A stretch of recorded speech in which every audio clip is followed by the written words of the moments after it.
வணக்கம் நண்பர்களே, என் பேர் ரமேஷ். இப்போ நம்ம பார்த்துட்டு இருக்கிறது தெற்கு வாசல் கீழ் வீடு, சவுத் ஃபேஸு, புது வீடுங்க. இது கிரகபோஷம் பண்ணி ஒரு ஒரு ஒரு 6 மாதம் தான் ஆச்சு. நல்லதண்ணி உப்பு தண்ணி ரெண்டுமே உள்ளே வந்துடும். டபுள் பெட்ரூம் உள்ள வீடு. கபோர்டு ஒர்க்கோடு இருக்குது. கிச்சன் கபோர்டு ஒர்க் வராது. பெட்ரூம் மட்டும் கபோர்டு ஒர்க் வந்துடும். பூஜை ரூம்லாம் தனித்தனியாக இருக்கும்.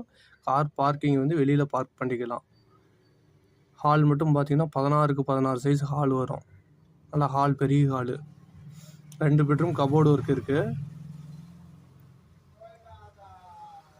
இது வாடகை பார்த்தீங்கன்னா 15,000 வாடகை. 1 லட்ச ரூபா அட்வான்ஸு. வாடகை கொஞ்சம் கம்மி, பார்கென் பண்ணிக்கலாம். 2லேயுமே அட்டாச்சு பாத்ரூம், ஒன்று காமன் டாய்லெட்டாக தனியாக வந்துடும். 2 இண்டியனு, ஒரு வெஸ்டர்ன் வந்துடும். 2 வீலர் 2 டூ வீலர்னால் கூட உள்ளே பார்க் பண்ணிக்கலாம். இது லொக்கேஷன் பார்த்தீங்கன்னா சேலம் குரங்குச்சாவடி பஸ் ஸ்டாப் அருகில். நன்றி.